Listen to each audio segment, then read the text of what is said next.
Post Punjabi मैं हाँ मनदीप कौर संधू अजनाला दे पिंड महल बुखारी तो एक घटना सामने आई है जिथे एक 23 साला कुड़ी अपने मापियां दे नाल सैर कर रही सी ते इस दौरान 5 मुंडे हथियारबंद गड्डी ते जड़े आंदे ने ते उस लड़की नू अगवा करके लेके चले जांदे ने। बिल्कुल जी तुसीं ठीक सुनिया है कि अजनाला दे महल बुखारी विच घटना सामने आई है जिथे हथियारबंद नौजवानों दे वल्लों एक लड़की नू जिहड़ा अगवा कर लिया गया। हालांकि मापियां दा कहना है कि असीं सारे रोजाना ही सैर करन जांदे सां ते इस वेले जो सैर करन जा रहे सी उन्हां दी पत्नी नाल सी, पिता नाल सी, माता नाल सी और भाभी नाल सी ते और नाल ही वो लड़की भी मौजूद सी। 23 साला लड़की दसी जा रही है जो कि सैर करन दे लई अपने खाना खाने तो बाद मापियां दे नाल ही निकली हुई सी ते इस दौरान एक गड्डी आंदी है जिथे 5 नौजवान जो कि हथियारां दे नाल लैस हुंदे ने वो पहला मापियां नू धक्का दिंदे ने। धक्का देण तो बाद लड़की नू उत्थों अगवा करके रफू चक्कर हो जाते हैं। कारण दस्सिया जा रहा है कि पिछले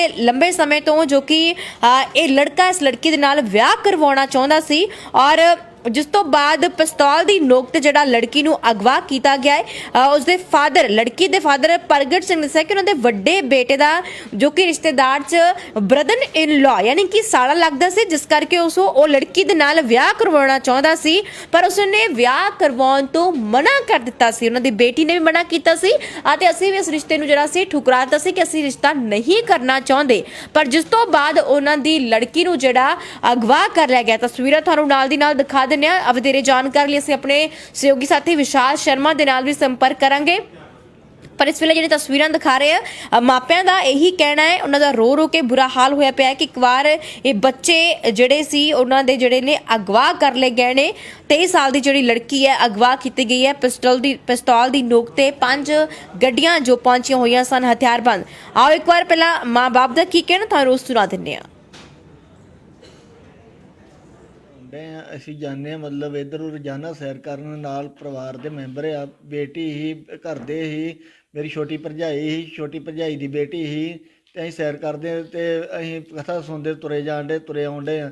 ਪਿੱਛੋਂ ਗੱਡੀ ਆਈ ਆ ਤੇ ਗੱਡੀ ਦੇ ਵਿੱਚ ਇੱਕਦਮ ਉਹਨੇ ਗੱਡੀ ਖਿਲਾਰਤੀ 6 ਜਣੇ ਆ ਤੇ ਗੱਡੀ ਖਿਲਾਰਦੇ ਸਾਰੇ ਵਿੱਚੋਂ ਬੰਦੇ ਭੱਜ ਕੇ ਨਿਕਲੇ ਆ।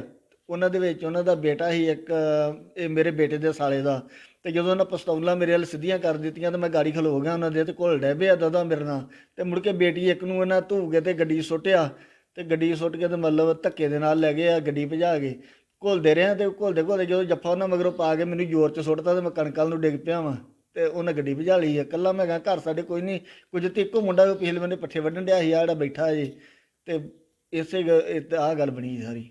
ਕੋਈ ਰਾਜਿਸ਼ ਨਹੀਂ ਕੋਈ ਗੱਲ ਨਹੀਂ ਕੋਈ ਬਾਤ ਨਹੀਂ। ਬੇਟੇ ਮੇਰੇ ਦਾ ਸਾਲਾ ਤੇ ਨਾਲ ਮੁੰਡੇ ਲੈ ਕੇ ਅੱਜ ਤੋਂ 5-7 ਦਿਨ ਹੋ ਗਏ। ਉਸ ਦਿਨ ਮੇਰੇ ਨੇ ਬੇਟੇ ਨੂੰ ਫੋਨ ਕੀਤਾ ਇਹ ਭਾਜੀ ਦੂਜਾ ਮੇਰੀ ਇੱਕ ਬੇਨਤੀ ਜੇ ਆਖੋ ਤੇ ਮੈਂ ਦੀਦੀ ਤੁਹਾਡੀ ਨਾਲ ਸ਼ਾਦੀ ਕਰਨਾ ਹੁੰਦਾ ਕੰਜਰਾ ਇਹ ਬਣਦੀ ਹੈ ਸ਼ਾਦੀ ਜੇ ਕਹੇ ਤੇ ਮਤਲਬ ਤੇਰੀ ਭੈਣ ਫਿਰ ਮੈਂ ਛੱਡ ਦੇਣਾ ਤੇ ਤੂੰ ਮੇਰੀ ਭੈਣ ਨਾਲ ਸ਼ਾਦੀ ਫਿਰ ਕਰ ਲਈ। ਤੇ ਮੈਂ ਇਹਨੂੰ ਸੱਦਿਆ ਉੱਤੇ ਰਸਤੇ ਦੇ ਵਿੱਚ ਮੈਂ ਆਖਿਆ ਵੀ ਕਾਕਾ ਇਹੋ ਜਿਹੀ ਫੋਨ ਨਹੀਂ ਕਰੀਦਾ ਹੁੰਦਾ ਇਹ ਚੰਗੇ ਨਹੀਂ ਲੱਗੀਦਾ ਇਹੋ ਜਿਹੀਆਂ ਰਿਸ਼ਤੇਦਾਰੀਆਂ ਥੋੜ੍ਹਾ ਬਣਦੀਆਂ। ਜਿਹੜਾ ਤੂੰ ਮੇਰੇ ਬੇਟੇ ਦਾ ਤੂੰ ਸਾਲਾ ਤੇ ਤੂੰ ਆਖਣ ਡਿਆ ਵੀ ਮਤਲਬ ਬੇਟੀ ਦਾ ਤੈਨੂੰ ਸ਼ਰਮ ਨਾ ਆਈ ਘੱਟ ਤੋਂ ਘੱਟ ਤੂੰ ਸ਼ਰਮ ਕਰ ਦੋ ਵੀ ਮੈਂ ਗੱਲ ਕਹਿਣ ਲੱਗਾ। ਇਹਨੇ ਕੋਈ ਗੱਲ ਨਹੀਂ ਕੀਤੀ ਉੱਥੇ ਚਲ ਗਿਆ। ਅੱਜ ਇਹਨੇ ਆਹ ਕਾਰਵਾਈ ਕਰਤੀ। ਮੰਗ ਇਹੋ ਕਰਦੇ ਆ ਵੀ ਇਹ ਨਿਆਂ ਦਿਵਾਇਆ ਜਾਵੇ ਵੀ ਇਹ ਕਿਉਂ ਮਤਲਬ ਇਹ ਜਾ ਕੇ ਉੱਥੇ ਬਣਿਆ ਕੈਮਰੇ ਦੇ ਵਿੱਚ ਸਭ ਕੁਝ ਫੋਟੋ ਆਈ ਹੈ ਜਿਹੜੇ ਮਤਲਬ ਘੁਲਦਿਆਂ ਦੀ ਸਾਡੀ ਜਾ ਕੇ ਵੇਖ ਲਓ ਵੀ ਇੱਕ ਗਵਾਹ ਕਰਨ ਦਾ ਮਤਲਬ ਜੋ ਬਣਦਾ ਉਹਨਾਂ 'ਤੇ ਕਾਰਵਾਈ ਕੀਤੀ ਜਾਵੇ। ਇਹਨਾਂ ਪਾਪਾ ਵੀ ਨਾਲ ਹੀ ਕੀ ਗੱਲ ਕੀ ਹੋਈ ਸਾਰੀ? ਉਹਨੇ ਪਿਸਤੌਲ ਦਾ ਡਰਾਵਾ ਦੇ ਕੇ ਤੇ ਗੁੱਡੀ ਨੂੰ ਫੜ ਕੇ ਗੱਡੀ ਸੁੱਟ ਲਿਆ। ਆਂਦੀ ਡੈਡੀ ਇਹਨੂੰ ਧੱਕਾ ਮਾਰਿਆ ਤੇ ਆਪ ਵਿਚਾਰੇ ਡੇਪੇ। ਸਾਨੂੰ ਪਤਾ ਲੱਗਾ ਹਨੇਰਾ ਹੋ ਗਿਆ ਅੱਖਾਂ ਗਾੜੀ ਮੇਰੇ ਤੇ ਮੈਨੂੰ ਪਤਾ ਲੱਗਾ ਬੇਟੇ ਦਾ ਸਾਲਾ ਵੱਡੇ ਦਾ ਇਹਨਾਂ ਦਿਲ 'ਚ ਵੀ ਗੋਲੀ ਚਲਾਉਣ ਲੱਗਾ ਹੈ। ਇਹਨੇ ਕੀ ਕਰ ਲੱਗਾ ਉਹਨਾਂ ਧੱਕਾ ਮਾਰਿਆ ਆਪ ਡੇਪੇ ਵਿਚਾਰੇ। ਮੈਂ ਭੱਜ ਗਾਂ ਹੀ ਮੈਨੂੰ ਵੀ ਧੱਕਾ ਮਾਰਿਆ ਮੈਂ ਤੇ ਭੱਜ ਕੇ ਕੁੜੀ ਨੂੰ ਫੜਿਆ ਵਿਚਾਰੀ ਨੂੰ ਉਹਦਾ ਕੁੜੀ ਗੱਡੀ ਸੁੱਟ ਲਈ। ਇਹਨਾਂ ਪਾਪਾ ਵੀ ਨਾਲ ਹੀ ਕੀ ਗੱਲ ਕੀ ਹੋਈ ਸਾਰੀ? ਉਹਨੇ ਪਿਸਤੌਲ ਦਾ ਡਰਾਵਾ ਦੇ ਕੇ ਤੇ ਗੁੱਡੀ ਨੂੰ ਫੜ ਕੇ ਗੱਡੀ ਸੁੱਟ ਲਿਆ। ਆਂਦੀ ਡੈਡੀ ਇਹਨੂੰ ਧੱਕਾ ਮਾਰਿਆ ਤੇ ਆਪ ਵਿਚਾਰੇ ਡੇਪੇ। ਸਾਨੂੰ ਪਤਾ ਲੱਗਾ ਹਨੇਰਾ ਹੋ ਗਿਆ ਅੱਖਾਂ ਗਾੜੀ। ਸੋ ਬਿਲਕੁਲ ਜੀ, ਮਾਪਿਆਂ ਨੇ ਮੰਗ ਕੀਤੀ ਕਿ ਸਾਡੀ ਬੱਚੀ ਨੂੰ ਜਿਹੜਾ ਆ ਉਸ ਦੀ ਭਾਲ ਕੀਤੀ ਜਾਵੇ। ਆਖਿਰਕਾਰ ਪੂਰੀ ਜਿਹੜੀ ਜਾਣਕਾਰੀ ਅਸੀਂ ਆਪਣੀ ਸਹਿਯੋਗੀ ਸਾਥੀ ਵਿਸ਼ਾਲ ਸ਼ਰਮਾ ਤੋਂ ਲੈਣਾ। ਜੀ ਵਿਸ਼ਾਲ, ਮਾਮਲਾ ਜੋ ਅਜਨਾਲਾ ਦੇ ਮਹਿਲ ਬੁਖਾਰੀ ਤੋਂ ਸਾਹਮਣੇ ਆਇਆ ਹੈ। ਰਾਤ ਵੇਲੇ ਸੈਰ ਕਰਨ ਗਈ ਕੁੜੀ ਨੂੰ ਅਗਵਾ ਕਰ ਲਿਆ ਗਿਆ। ਕਾਰਨ ਪਤਾ ਲੱਗਾ ਕਿ ਵਿਆਹ ਦਾ ਸੀਗਾ। ਹੁਣ ਕੀ ਅਪਡੇਟ ਇਸ ਮਾਮਲੇ 'ਚ? ਜੀ ਮੈਂ ਦੱਸਣਾ ਚਾਹੁੰਦਾ ਕਿ ਫਿਲਹਾਲ ਜਿਹੜਾ ਪੁਲਿਸ ਵੱਲੋਂ ਮਾਮਲਾ ਦਰਜ ਅਜੇ ਤੱਕ ਨਹੀਂ ਕੀਤਾ ਗਿਆ ਔਰ ਪੁਲਿਸ ਜਿਹੜੀ ਆ ਲਾਗੇ ਚਾਗੇ ਸੀਸੀਟੀਵੀ ਕੈਮਰਿਆਂ ਨੂੰ ਜਿਹੜੀ ਆ ਉਹ ਖੰਗਾਲ ਰਹੀ ਆ ਔਰ ਲੜਕੀ ਦੇ ਮਾਪੇ ਜਿਹੜੇ ਲਗਾਤਾਰ ਜਿਹੜਾ ਮਾਮਲਾ ਦਰਜ ਕਰਨ ਪੁਲਿਸ ਨੂੰ ਕਹਿ ਰਹੇ ਨੇ। ਜੀ ਮੈਂ ਦੱਸਣਾ ਚਾਹੁੰਦਾ ਕਿ ਜਿਹੜਾ ਅਗਵਾਕਾਰ ਨੇ ਉਹ ਲੜਕੀ ਦੇ ਪਿਤਾ ਦੇ ਮੁਤਾਬਿਕ ਜਿਹੜਾ ਸੀਗਾ ਪਹਿਲਾਂ ਉਹ ਇੱਕ ਬਾਈਕ ਲੈ ਕੇ ਆਏ, ਪਹਿਲਾਂ ਰਿੱਕੀ ਕੀਤੀ ਉਹਨਾਂ ਬਾਈਕ ਦੇ ਨਾਲ ਔਰ ਰਿੱਕੀ ਕਰਨ ਤੋਂ ਬਾਅਦ ਜਿਹੜੇ ਉਹ ਫਿਰ ਉਹ ਗੱਡੀ ਲੈ ਕੇ ਆਏ ਇੱਕ ਵਾਈਟ ਕਲਰ ਦੀ, ਜਿਸ ਚੋਂ 5 ਜਿਹੜੇ ਹਥਿਆਰਬੰਦ ਜਿਹੜੇ ਸੀਗੇ ਉਹ ਨੌਜਵਾਨ ਉਤਰੇ ਔਰ ਉਹਨਾਂ ਦੇ ਵਿੱਚੋਂ ਪਹਿਲਾਂ 2 ਨੇ ਅੱਗੇ ਆ ਕੇ ਉਹਨਾਂ ਨੂੰ ਧੱਕਾ ਮਾਰ ਕੇ ਥੱਲੇ ਸੁੱਟਿਆ ਔਰ ਬਾਕੀ 2 ਨੇ ਲੜਕੀ ਨੂੰ ਜਿਹੜਾ ਉਠਾ ਸਾਡੇ ਕੋਲ ਨਾ ਇੱਕ ਪਿੰਡ ਰੋਕੇ ਤੋਂ ਕੰਪਲੇਂਟ ਆਈ ਸੀ। ਉੱਥੇ ਅਸੀਂ ਹੁਣ ਗਏ ਆ ਤੇ ਜਿਹੜੀ ਇੱਥੇ ਬਰੀਕੀ ਨਾਲ ਜਾਂਚ ਕਰ ਰਹੇ ਆ, ਜਿਹੜੀ ਬਣਦੀ ਕਾਨੂੰਨੀ ਕਾਰਵਾਈ ਕੀਤੀ ਜਾਊਗੀ। ਸਾਡੇ ਕੋਲ ਨਾ ਇੱਕ ਪਿੰਡ ਰੋਕੇ ਤੋਂ ਕੰਪਲੇਂਟ ਆਈ ਸੀ। ਉੱਥੇ ਅਸੀਂ ਹੁਣ ਗਏ ਆ ਤੇ ਜਿਹੜੀ ਇੱਥੇ ਬਰੀਕੀ ਨਾਲ ਜਾਂਚ ਕਰ ਰਹੇ ਆ, ਜਿਹੜੀ ਬਣਦੀ ਕਾਨੂੰਨੀ ਕਾਰਵਾਈ ਕੀਤੀ ਜਾਊਗੀ। ਸਾਡੇ ਕੋਲ ਨਾ ਇੱਕ ਪਿੰਡ ਰੋਕੇ ਤੋਂ ਕੰਪਲੇਂਟ ਆਈ ਸੀ। ਉੱਥੇ ਅਸੀਂ ਹੁਣ ਗਏ ਆ ਤੇ ਜਿਹੜੀ ਇੱਥੇ ਬਰੀਕੀ ਨਾਲ ਜਾਂਚ ਕਰ ਰਹੇ ਆ, ਜਿਹੜੀ ਬਣਦੀ ਕਾਨੂੰਨੀ ਕਾਰਵਾਈ ਕੀਤੀ ਜਾਊਗੀ। ਸਾਡੇ ਕੋਲ ਨਾ ਇੱਕ ਪਿੰਡ ਰੋਕੇ ਤੋਂ ਕੰਪਲੇਂਟ ਆਈ ਸੀ। ਉੱਥੇ ਅਸੀਂ ਹੁਣ ਗਏ ਆ ਤੇ ਜਿਹੜੀ ਇੱਥੇ ਬਰੀਕੀ ਨਾਲ ਜਾਂਚ ਕਰ ਰਹੇ ਆ, ਜਿਹੜੀ ਬਣਦੀ ਕਾਨੂੰਨੀ ਕਾਰਵਾਈ ਕੀਤੀ ਜਾਊਗੀ। ਸਾਡੇ ਕੋਲ ਨਾ ਇੱਕ ਪਿੰਡ ਰੋਕੇ ਤੋਂ ਕੰਪਲੇਂਟ ਆਈ ਸੀ। ਉੱਥੇ ਅਸੀਂ ਹੁਣ ਗਏ ਆ ਤੇ ਜਿਹੜੀ ਇੱਥੇ ਬਰੀਕੀ ਨਾਲ ਜਾਂਚ ਕਰ ਰਹੇ ਆ, ਜਿਹੜੀ ਬਣਦੀ ਕਾਨੂੰਨੀ ਕਾਰਵਾਈ ਕੀਤੀ ਜਾਊਗੀ। ਸਾਡੇ ਕੋਲ ਨਾ ਇੱਕ ਪਿੰਡ ਰੋਕੇ ਤੋਂ ਕੰਪਲੇਂਟ ਆਈ ਸੀ। ਉੱਥੇ ਅਸੀਂ ਹੁਣ ਗਏ ਆ ਤੇ ਜਿਹੜੀ ਇੱਥੇ ਬਰੀਕੀ ਨਾਲ ਜਾਂਚ ਕਰ ਰਹੇ ਆ, ਜਿਹੜੀ ਬਣਦੀ ਕਾਨੂੰਨੀ ਕਾਰਵਾਈ ਕੀਤੀ ਜਾਊਗੀ। ਸਾਡੇ ਕੋਲ ਨਾ ਇੱਕ ਪਿੰਡ ਰੋਕੇ ਤੋਂ ਕੰਪਲੇਂਟ ਆਈ ਕਾਰ ਕੀਤਾ ਗਿਆ ਸੀ, ਇਸ ਰਿਸ਼ਤੇ ਨੂੰ ਠੁਕਰਾਇਆ ਗਿਆ ਸੀ, ਪਰ ਫਿਰ ਵੀ ਜਿਹੜਾ ਲੜਕਾ ਇਸ ਜਿੱਤ ਤੇ ਅੜਿਆ ਰਹਿ ਕੇ ਉਸ ਲੜਕੀ ਨਾਲ ਵਿਆਹ ਕਰਾਉਣਾ ਚਾਹੁੰਦਾ। ਜਦੋਂ ਰਾਤ ਲੜਕੀ ਆਪਣੇ ਮਾਪਿਆਂ ਦੇ ਨਾਲ ਸੈਰ ਕਰਨ ਦੇ ਲਈ ਨਿਕਲੀ ਹੋਈ ਸੀ ਤਾਂ 5 ਨੌਜਵਾਨ ਹਥਿਆਰਾਂ ਦੇ ਨਾਲ ਲੈਸ ਆਉਂਦੇ ਨੇ ਔਰ ਲੜਕੀ ਨੂੰ ਜਿਹੜਾ ਅਗਵਾ ਕਰਕੇ ਤੁਰਦੇ ਬਣਦੇ ਨੇ। ਇੱਕ ਵਾਰ ਪੁਲਿਸ ਦਾ ਕੀ ਕਹਿਣਾ? ਹਾਲਾਂਕਿ ਸਾਡੇ ਸਹਿਯੋਗੀ ਸਾਥੀ ਵਿਸ਼ਾਲ ਸ਼ਰਮਾ ਨੇ ਦੱਸਿਆ ਕਿ ਪੁਲਿਸ ਮਾਮਲਾ ਦਰਜ ਨਹੀਂ ਕਰ ਰਹੀ ਹਾਲੇ ਤੱਕ, ਪਰ ਪੁਲਿਸ ਇਸ ਤੇ ਕੀ ਆਪਣਾ ਬਿਆਨ ਰੱਖਦੀ, ਇੱਕ ਵਾਰ ਤੁਹਾਨੂੰ ਵੀ ਸੁਣਾ ਦਿੰਦੇ ਆ। ਉੱਥੇ ਅਸੀਂ ਹੁਣ ਗਏ ਆ ਤੇ ਜਿਹੜੀ ਇੱਥੇ ਬਰੀਕੀ ਨਾਲ ਜਾਂਚ ਕਰ ਰਹੇ ਆ, ਜਿਹੜੀ ਬਣਦੀ ਕਾਨੂੰਨੀ ਕਾਰਵਾਈ ਕੀਤੀ ਜਾਊਗੀ। ਸਾਡੇ ਕੋਲ ਨਾ ਇੱਕ ਪਿੰਡ ਰੋਕੇ ਤੋਂ ਕੰਪਲੇਂਟ ਆਈ ਸੀ। ਉੱਥੇ ਅਸੀਂ ਹੁਣ ਗਏ ਆ ਤੇ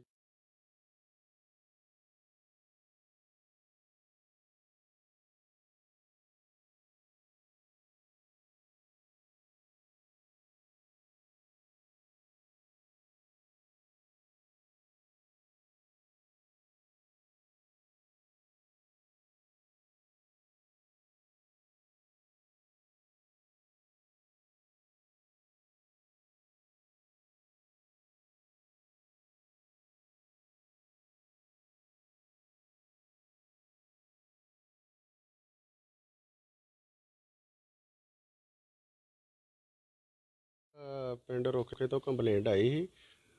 ਉੱਥੇ ਅਸੀਂ ਹੁਣ ਗਏ ਆ ਤੇ ਜਿਹੜੀ ਇੱਥੇ ਬਰੀਕੀ ਨਾਲ ਜਾਂਚ ਕਰ ਰਹੇ ਆ, ਜਿਹੜੀ ਬਣਦੀ ਕਾਨੂੰਨੀ ਕਾਰਵਾਈ ਕੀਤੀ ਜਾਊਗੀ। ਸਾਡੇ ਕੋਲ ਨਾ ਇੱਕ ਪਿੰਡ ਰੋਕੇ ਤੋਂ ਕੰਪਲੇਂਟ ਆਈ ਸੀ। ਉੱਥੇ ਅਸੀਂ ਹੁਣ ਗਏ ਆ ਤੇ ਜਿਹੜੀ ਇੱਥੇ ਬਰੀਕੀ ਨਾਲ ਜਾਂਚ ਕਰ ਰਹੇ ਆ, ਜਿਹੜੀ ਬਣਦੀ ਕਾਨੂੰਨੀ ਕਾਰਵਾਈ ਕੀਤੀ ਜਾਊਗੀ। ਸਾਡੇ ਕੋਲ ਨਾ ਇੱਕ ਪਿੰਡ ਰੋਕੇ ਤੋਂ ਕੰਪਲੇਂਟ ਆਈ ਸੀ। ਉੱਥੇ ਅਸੀਂ ਹੁਣ ਗਏ ਆ ਤੇ ਜਿਹੜੀ ਇੱਥੇ ਬਰੀਕੀ ਨਾਲ ਜਾਂਚ ਕਰ ਰਹੇ ਆ, ਜਿਹੜੀ ਬਣਦੀ ਕਾਨੂੰਨੀ ਕਾਰਵਾਈ ਕੀਤੀ ਜਾਊਗੀ। ਸਾਡੇ ਕੋਲ ਨਾ ਇੱਕ ਪਿੰਡ ਰੋਕੇ ਤੋਂ ਕੰਪਲੇਂਟ ਆਈ ਸੀ। ਉੱਥੇ ਅਸੀਂ ਹੁਣ ਗਏ ਆ ਤੇ ਜਿਹੜੀ ਇੱਥੇ ਬਰੀਕੀ ਨਾਲ ਜਾਂਚ ਕਰ ਰਹੇ ਆ, ਜਿਹੜੀ ਬਣਦੀ ਕਾਨੂੰਨੀ ਕਾਰਵਾਈ ਕੀਤੀ ਜਾਊਗੀ। ਸਾਡੇ ਕੋਲ ਨਾ ਇੱਕ ਪਿੰਡ ਰੋਕੇ ਤੋਂ ਕੰਪਲੇਂਟ ਆਈ ਸੀ। ਉੱਥੇ ਅਸੀਂ ਹੁਣ ਗਏ ਆ ਤੇ ਜਿਹੜੀ ਇੱਥੇ ਬਰੀਕੀ ਨਾਲ ਜਾਂਚ ਕਰ ਰਹੇ ਆ, ਜਿਹੜੀ ਬਣਦੀ ਕਾਨੂੰਨੀ ਕਾਰਵਾਈ ਕੀਤੀ ਜਾਊਗੀ। ਸਾਡੇ ਕੋਲ ਨਾ ਇੱਕ ਪਿੰਡ ਰੋਕੇ ਤੋਂ ਕੰਪਲੇਂਟ ਆਈ ਸੀ। ਉੱਥੇ ਅਸੀਂ ਹੁਣ ਗਏ ਆ ਤੇ ਜਿਹੜੀ ਇੱਥੇ ਬਰੀਕੀ ਨਾਲ ਜਾਂਚ ਕਰ ਰਹੇ ਆ, ਜਿਹੜੀ ਬਣਦੀ ਕਾਨੂੰਨੀ ਕਾਰਵਾਈ ਕੀਤੀ ਜਾਊਗੀ। ਸਾਡੇ ਕੋਲ ਨਾ ਇੱਕ ਪਿੰਡ ਰੋਕੇ ਤੋਂ ਕੰਪਲੇਂਟ ਆਈ ਸੀ। ਉੱਥੇ ਅਸੀਂ ਹੁਣ ਗਏ ਆ ਤੇ ਜਿਹੜੀ ਇੱਥੇ ਬਰੀਕੀ ਨਾਲ ਜਾਂਚ ਕਰ ਰਹੇ ਆ, ਜਿਹੜੀ ਬਣਦੀ ਕਾਨੂੰਨੀ ਕਾਰਵਾਈ ਕੀਤੀ ਜਾਊਗੀ। ਸਾਡੇ ਕੋਲ ਨਾ ਇੱਕ ਪਿੰਡ ਰੋਕੇ ਤੋਂ ਕੰਪਲੇਂਟ ਆਈ ਸੀ। ਉੱਥੇ ਅਸੀਂ ਹੁਣ ਗਏ ਆ ਤੇ ਜਿਹੜੀ ਇੱਥੇ ਬਰੀਕੀ ਨਾਲ ਜਾਂਚ ਕਰ ਰਹੇ ਆ, ਜਿਹੜੀ ਬਣਦੀ ਕਾਨੂੰਨੀ ਕਾਰਵਾਈ ਕੀਤੀ ਜਾਊਗੀ। ਸਾਡੇ ਕੋਲ ਨਾ ਇੱਕ ਪਿੰਡ ਰੋਕੇ ਤੋਂ ਕੰਪਲੇਂਟ ਆਈ ਸੀ, ਉੱਥੇ ਅਸੀਂ ਹੁਣੇ ਗਏ ਆ ਤੇ ਜਿਹੜੀ ਇੱਥੇ ਬਰੀਕੀ ਨਾਲ ਜਾਂਚ ਕਰ ਰਹੇ ਆ, ਜਿਹੜੀ ਬਣਦੀ ਕਾਨੂੰਨੀ ਕਾਰਵਾਈ ਕੀਤੀ ਜਾਊਗੀ। ਸਾਡੇ ਕੋਲ ਨਾ ਇੱਕ ਪਿੰਡ ਰੋਕੇ ਤੋਂ ਕੰਪਲੇਂਟ ਆਈ ਸੀ, ਉੱਥੇ ਅਸੀਂ ਹੁਣੇ ਗਏ ਆ ਤੇ ਜਿਹੜੀ ਇੱਥੇ ਬਰੀਕੀ ਨਾਲ ਜਾਂਚ ਕਰ ਰਹੇ ਆ, ਜਿਹੜੀ ਬਣਦੀ ਕਾਨੂੰਨੀ ਕਾਰਵਾਈ ਕੀਤੀ ਜਾਊਗੀ। ਸਾਡੇ ਕੋਲ ਨਾ ਇੱਕ ਪਿੰਡ ਰੋਕੇ ਤੋਂ ਕੰਪਲੇਂਟ ਆਈ ਸੀ, ਉੱਥੇ ਅਸੀਂ ਹੁਣੇ ਗਏ ਆ ਤੇ ਜਿਹੜੀ ਹੁੰਦੇ ਆ ਅਸੀਂ ਜਾਂਦੇ ਹਾਂ ਮਤਲਬ ਇੱਧਰ ਰੋਜ਼ਾਨਾ ਸੈਰ ਕਰਨ ਨਾਲ ਪਰਿਵਾਰ ਦੇ ਮੈਂਬਰ ਆ, ਬੇਟੀ ਹੀ ਘਰ ਦੇ ਹੀ, ਮੇਰੀ ਛੋਟੀ ਭਰਜਾਈ ਦੀ ਬੇਟੀ ਹੀ, ਤੇ ਅਸੀਂ ਸੈਰ ਕਰਦੇ ਤੇ ਅਸੀਂ ਕਥਾ ਸੁਣਦੇ ਤੁਰੇ ਆਉਂਦੇ ਆ। ਪਿੱਛੋਂ ਗੱਡੀ ਆਈ ਆ ਤੇ ਗੱਡੀ ਦੇ ਵਿੱਚੋਂ ਇੱਕਦਮ ਉਹਨੇ ਗੱਡੀ ਖਿਲਾਰਤੀ, 6 ਜਣੇ ਆ ਤੇ ਗੱਡੀ ਖਿਲਾਰਦਾ ਸਰ ਵਿੱਚੋਂ ਬੰਦੇ ਭੱਜ ਕੇ ਨਿਕਲੇ ਆ।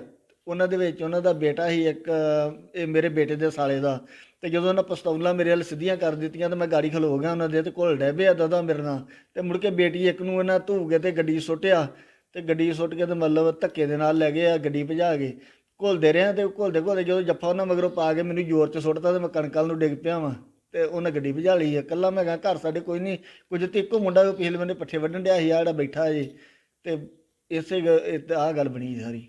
ਕੋਈ ਰੰਜਿਸ਼ ਨਹੀਂ, ਕੋਈ ਗੱਲ ਨਹੀਂ, ਕੋਈ ਬਾਤ ਨਹੀਂ। ਬੇਟੇ ਮੇਰੇ ਦਾ ਸਾਲਾ ਤੇ ਨਾਲ ਮੁੰਡੇ ਲੈ ਕੇ ਅੱਜ ਤੋਂ 5-7 ਦਿਨ ਹੋ ਗਏ। ਉਸ ਦਿਨ ਮੇਰੇ ਨੇ ਬੇਟੇ ਨੂੰ ਫੋਨ ਕੀਤਾ, ਇਹ ਭਾਜੀ ਦੂਜਾ ਮੇਰੀ ਇੱਕ ਬੇਨਤੀ ਜੇ ਆਖੋ ਤੇ ਮੈਂ ਦੀਦੀ ਤੁਹਾਡੀ ਨਾਲ ਸ਼ਾਦੀ ਕਰਨਾ ਹੁੰਦਾ। ਕੰਜਰਾ ਇਹ ਬਣਦੀ ਹੈ ਸ਼ਾਦੀ, ਜੇ ਕਹੇ ਤੇ ਮਤਲਬ ਤੇਰੀ ਭੈਣ ਫਿਰ ਮੈਂ ਛੱਡ ਦੇਣਾ ਤੇ ਤੂੰ ਮੇਰੀ ਭੈਣ ਨਾਲ ਸ਼ਾਦੀ ਫਿਰ ਕਰ ਲਈ। ਤੇ ਮੈਂ ਇਹਨੂੰ ਸੱਦਿਆ ਉੱਤੇ ਰਸਤੇ ਦੇ ਵਿੱਚ, ਮੈਂ ਆਖਿਆ ਵੀ ਕਾਕਾ ਇਹੋ ਜਿਹੀ ਫੋਨ ਨਹੀਂ ਕਰੀਦਾ ਹੁੰਦਾ, ਚੰਗੇ ਨਹੀਂ ਲੱਗੀਦਾ, ਇਹੋ ਜਿਹੀਆਂ ਰਿਸ਼ਤੇਦਾਰੀਆਂ ਥੋੜ੍ਹਾ ਬਣਦੀਆਂ। ਜਿਹੜਾ ਤੂੰ ਮੇਰੇ ਬੇਟੇ ਦਾ ਤੂੰ ਸਾਲਾ ਤੇ ਤੂੰ ਆਖਣ ਡਿਆ ਵੀ ਮਤਲਬ ਬੇਟੀ ਦਾ ਤੈਨੂੰ ਸ਼ਰਮ ਨਾ ਆਈ, ਘੱਟ ਤੋਂ ਘੱਟ ਤੂੰ ਸ਼ਰਮ ਕਰ ਦੋ ਵੀ ਮੈਂ ਗੱਲ ਕਹਿਣ ਲੱਗਾ। ਇਹਨੇ ਕੋਈ ਗੱਲ ਨਹੀਂ ਕੀਤੀ, ਉੱਥੇ ਚਲ ਗਿਆ। ਅੱਜ ਇਹਨੇ ਆਹ ਕਾਰਵਾਈ ਕਰਤੀ। ਮੰਗ ਇਹੋ ਕਰਦੇ ਆ ਵੀ ਇਹ ਨਿਆਂ ਦਿਵਾਇਆ ਜਾਵੇ ਵੀ ਇਹ ਕਿਉਂ ਮਤਲਬ ਇਹ ਜਾ ਕੇ ਉੱਥੇ ਬਣਿਆ ਕੈਮਰੇ ਦੇ ਵਿੱਚ ਸਭ ਕੁਝ ਫੋਟੋ ਆਈ ਹੈ, ਜਿਹੜੇ ਮਤਲਬ ਘੁਲਦਿਆਂ ਦੀ ਸਾਡੀ ਜਾ ਕੇ ਵੇਖ ਲਓ ਵੀ ਇੱਕ ਗਵਾਹ ਕਰਨ ਦਾ ਮਤਲਬ ਜੋ ਬਣਦਾ ਉਹਨਾਂ 'ਤੇ ਕਾਰਵਾਈ ਕੀਤੀ ਜਾਵੇ। ਉਹਨਾਂ ਪਾਪਾ ਵੀ ਨਾਲ ਹੀ, ਕੀ ਗੱਲ ਕੀ ਹੋਈ ਸਾਰੀ? ਉਹਨੇ ਬਸ ਤਾਂ ਉਹਦਾ ਡਰਾਵਾ ਦੇ ਕੇ ਤੇ ਉਹਨੇ ਗੁੱਡੀ ਨੂੰ ਫੜ ਕੇ ਗੱਡੀ ਸੁੱਟ ਲਿਆ। ਆਂਦੀ ਡੈਡੀ ਇਹਨੂੰ ਧੱਕਾ ਮਾਰਿਆ ਤੇ ਆਪ ਵਿਚਾਰੇ ਡੇਪੇ। ਸਾਨੂੰ ਪਤਾ ਲੱਗਾ ਹਨੇਰਾ ਹੋ ਗਿਆ, ਅੱਖਾਂ ਗਾੜੀ ਮੇਰੇ ਤੇ ਮੈਨੂੰ ਨੀ ਪਤਾ ਲੱਗਾ। ਬੇਟੇ ਦਾ ਸਾਲਾ ਵੱਡੇ ਦਾ ਇਹਨਾਂ ਦਿਲ 'ਚ ਵੀ ਗੋਲੀ ਚਲਾਉਣ ਲੱਗਾ ਹੈ। ਇਹਨੇ ਕੀ ਕਰ ਲੱਗਾ ਹੈ। ਉਹਨਾਂ ਧੱਕਾ ਮਾਰਿਆ ਆਪ ਡੇਪੇ ਵਿਚਾਰੇ। ਮੈਂ ਭੱਜ ਗਾਂ ਹੀ, ਮੈਨੂੰ ਵੀ ਧੱਕਾ ਮਾਰਿਆ। ਮੈਂ ਤੇ ਭੱਜ ਕੇ ਕੁੜੀ ਨੂੰ ਫੜਿਆ ਵਿਚਾਰੀ ਨੂੰ, ਉਹਦਾ ਕੁੜੀ ਗੱਡੀ ਸੁੱਟ ਲਈ। ਸਾਡੇ ਕੋਲ ਨਾ ਇੱਕ ਪਿੰਡ ਰੋਕੇ ਤੋਂ ਕੰਪਲੇਂਟ ਆਈ ਸੀ, ਉੱਥੇ ਅਸੀਂ ਹੁਣੇ ਗਏ ਆ ਤੇ ਜਿਹੜੀ ਇੱਥੇ ਬਰੀਕੀ ਨਾਲ ਜਾਂਚ ਕਰ ਰਹੇ ਆ, ਜਿਹੜੀ ਬਣਦੀ ਕਾਨੂੰਨੀ ਕਾਰਵਾਈ ਕੀਤੀ ਜਾਊਗੀ। ਹੁੰਦੇ ਆ ਅਸੀਂ ਜਾਂਦੇ ਹਾਂ ਮਤਲਬ ਇੱਧਰ ਰੋਜ਼ਾਨਾ ਸੈਰ ਕਰਨ ਨਾਲ ਪਰਿਵਾਰ ਦੇ ਮੈਂਬਰ ਆ, ਬੇਟੀ ਹੀ ਘਰ ਦੇ ਹੀ, ਮੇਰੀ ਛੋਟੀ ਭਰਜਾਈ ਦੀ ਬੇਟੀ ਹੀ, ਤੇ ਅਸੀਂ ਸੈਰ ਕਰਦੇ ਤੇ ਅਸੀਂ ਕਥਾ ਸੁਣਦੇ ਤੁਰੇ ਆਉਂਦੇ ਆ। ਪਿੱਛੋਂ ਗੱਡੀ ਆਈ ਆ ਤੇ ਗੱਡੀ ਦੇ ਵਿੱਚੋਂ ਇੱਕਦਮ ਉਹਨੇ ਗੱਡੀ ਖਿਲਾਰਤੀ, 6 ਜਣੇ ਆ ਤੇ ਗੱਡੀ ਖਿਲਾਰਦਾ ਸਰ ਵਿੱਚੋਂ ਬੰਦੇ ਭੱਜ ਕੇ ਨਿਕਲੇ ਆ।